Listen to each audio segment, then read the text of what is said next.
Trước khi bắt đầu, nếu bạn đang tìm kiếm sách để học IELTS hiệu quả, thì đây là những cuốn sách chúng mình khuyên dùng. Nó có thể giúp bạn đạt điểm IELTS từ 7.0 tới 8.0. Bạn hãy xem ở phần giỏ hàng trong kênh nhé.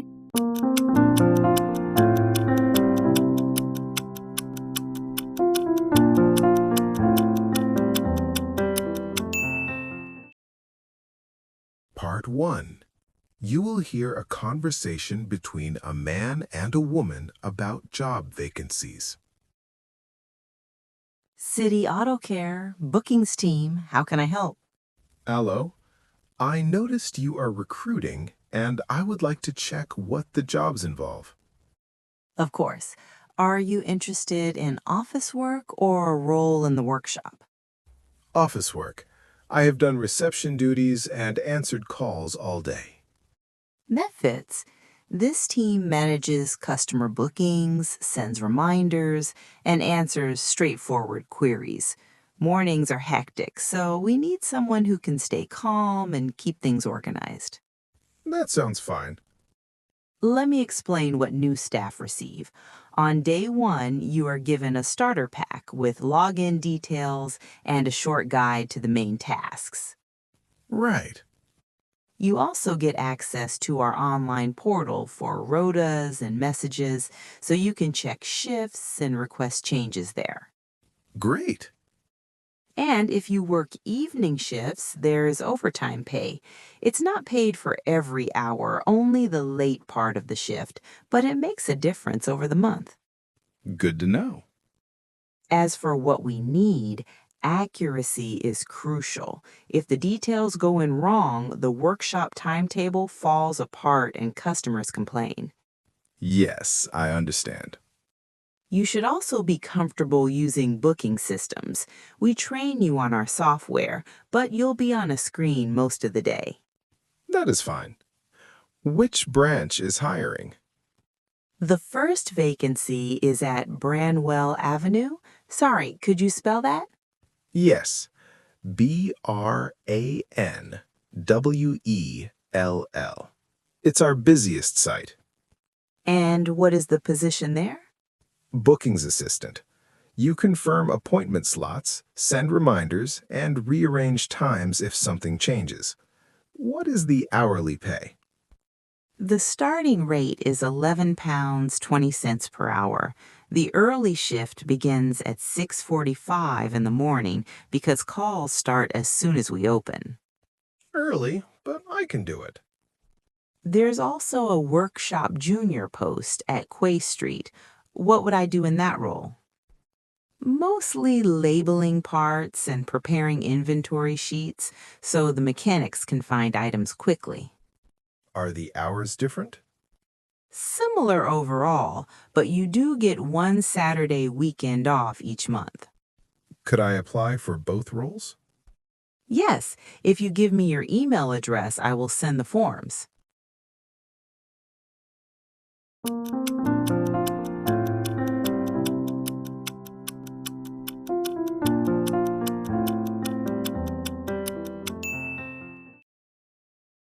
Part 2.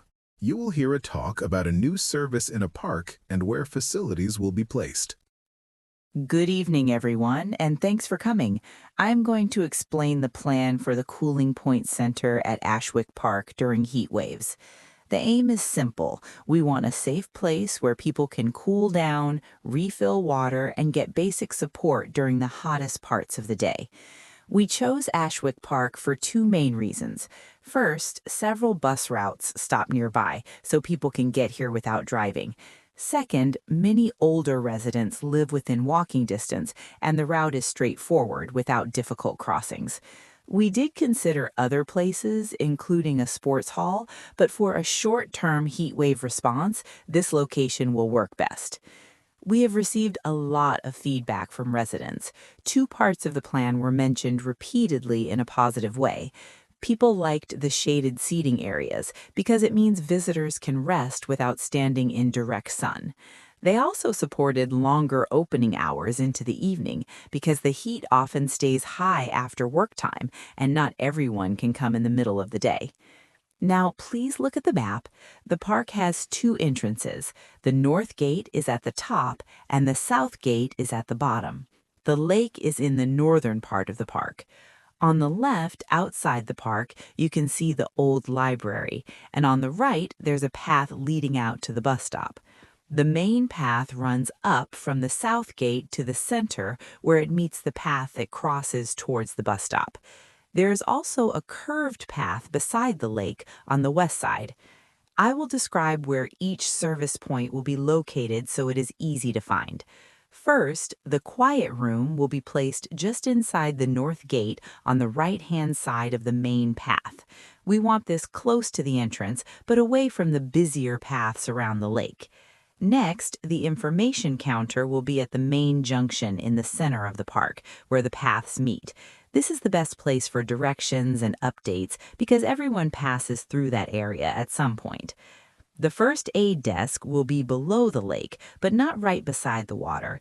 It will be placed on the main north-south path between the south gate and the central junction in the open area beneath the lake.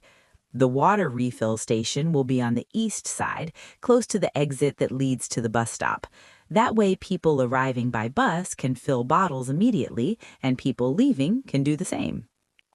For younger visitors, the children's play zone will be beside the lake on the west side, on the curved path. There is shade there, and the space is open enough to keep things safe. Finally, volunteer check-in will be at the south gate, just inside the entrance on the left. Volunteers will arrive at different times, so this keeps the process clear and avoids blocking the main junction. That covers the layout. We will now take questions about staffing, water supply, and opening times.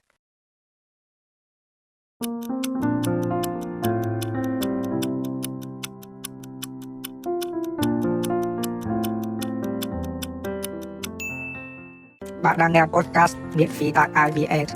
Nếu bạn yêu quý kênh, hãy ủng hộ chúng mình ở phần mô tả nha. Part 3. You will hear two students discussing a presentation on the use of the happy message in emergency shelter briefings. We need to make this presentation clear. If we start with theory, people will switch off. Agreed. Let us start with the briefing cards and the shelter trial. That is the practical part. So, why do we say the cards matter? Because they reduce confusion, they turn a stressful situation into steps that people can follow. When you are tired and worried, you do not want long paragraphs. Right. Short steps, simple language, and the same message from every staff member. What surprised me in the first trial was how quickly a rumor spread. Someone posted online that the shelter was already full, and people started turning away before they reached the entrance. Even though the official update said there was space? Exactly. The rumor traveled faster than the official updates, and it changed behavior. We should mention that as a risk with modern communication. What did the feedback forms mention most? The entrance routes. People were not sure where to go. Some followed others, some used the side door that was meant for staff, and it caused congestion. So we can say the biggest complaint was unclear entrance routes. Yes, not lighting, not blankets, it was navigation. I also wrote a section about the happy message. That was for children, was it not? Not really, it was mainly for adults. Staff used a calm phrase like stay safe and keep hydrated, and they ended it with happy and safe, just to keep the tone friendly. It helped people during long waits. So it was a calming strategy. Exactly. Two issues surprised me overall. The first is how long people remembered the steps. I assumed they would forget as soon as they left.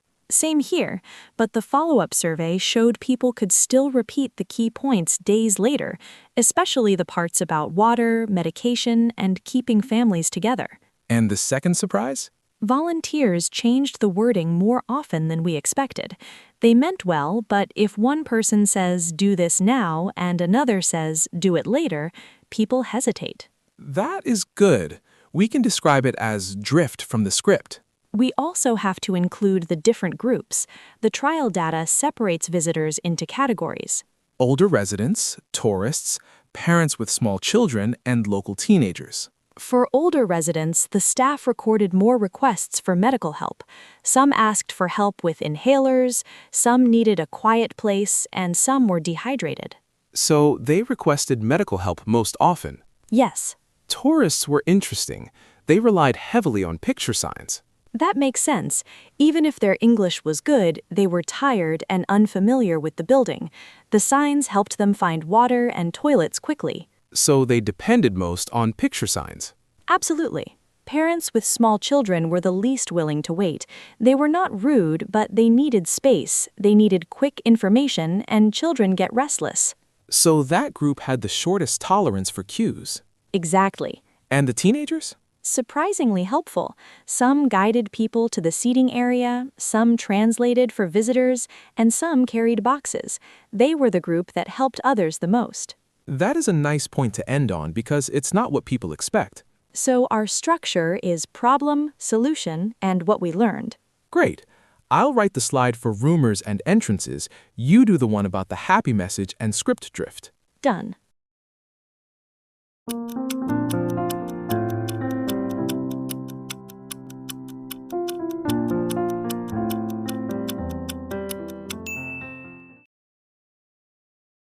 Part 4. You will hear a lecture about restoring peatlands and how projects are managed.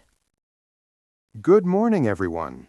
Today, we will look at peatland rehydration, which is one of the most practical restoration projects in temperate regions. I want to focus on why peatlands matter, what happens when they are drained, and how rehydration is actually carried out on the ground. Peatlands are important because they store carbon. Over thousands of years, plant material has built up in waterlogged conditions, and that material does not fully decompose. The result is a huge natural store of carbon locked into the peat. When peat dries out, it begins to break down more quickly and releases carbon dioxide into the air. In other words, a landscape that used to store carbon becomes a source of greenhouse gases. That change can be gradual or sudden, depending on how drainage and land use have been managed. So how do we restore a drained peatland? The first step is to understand the drainage pattern. Many sites contain old channels dug decades ago to remove water and make the ground easier to use for grazing or forestry. If we want the peat to hold water again, those channels need to be blocked. Teams usually walk the site first, marking the main lines, then they block them at regular intervals. In small ditches, you can use local materials, but in deeper ones, you may need stronger structures. One common approach is to build low dams. These are short barriers that slow down the movement of water and allow it to spread back across the peat surface. They can be made from timber, peat, or other local materials depending on what is available and what the site rules allow. The important point is not to create a fast-flowing stream, but to hold the water in place. When this works, you start to see wet areas returning, and over time, the vegetation changes. Now, drainage control is only part of the story. Many rehydration sites contain patches of bare peat caused by erosion. Bare peat loses water quickly, and it is vulnerable to wind and rain. A simple method is to cover these patches with local moss. Moss holds moisture, protects the surface, and encourages other plants to return. It also makes the site safer because bare peat can be unstable in wet conditions. Monitoring is essential, and it does not always require expensive technology. Water depth can be checked using simple gauges placed at fixed points. These gauges allow you to measure changes week by week and season by season. You can then connect those readings to rainfall and to the condition of the vegetation. Drones are now commonly used as well. They can help map surface pools after rainfall, showing where water is spreading and where it is still draining away. This is useful because peatlands can look flat from the ground, but small changes in height matter a lot for water movement. A drone image lets you compare 1 month to the next and identify where a dam may need repair. We also need to consider methane. Re-wetting can increase methane emissions in some conditions, especially at newly flooded edges where water meets exposed peat. That does not mean rehydration is a bad idea, but it means we must measure carefully and understand the trade-offs. Methane measurements are usually taken at a set of points, including those wetter edges, and compared over time. Projects also involve people. Some farmers worry about losing grazing land. They may fear that wetter ground will reduce access for animals or machinery. A good project plan includes consultation, clear maps, and agreement on boundaries. In some cases, rehydration improves the wider area by reducing flooding downstream, so the benefits can extend beyond the site. Finally, education and local involvement matter. Schools often help by planting native trees on suitable ground near the peatland, such as along paths or on firmer edges where trees can stabilize soils without drying out the peat itself. This also helps students understand that restoration is long-term. The peatland will not change overnight, but with steady water levels and careful management, it can recover. Bạn đang nghe podcast miễn phí tại IELTS. Nếu bạn yêu quý kênh, hãy ủng hộ chúng mình ở phần mô tả nha.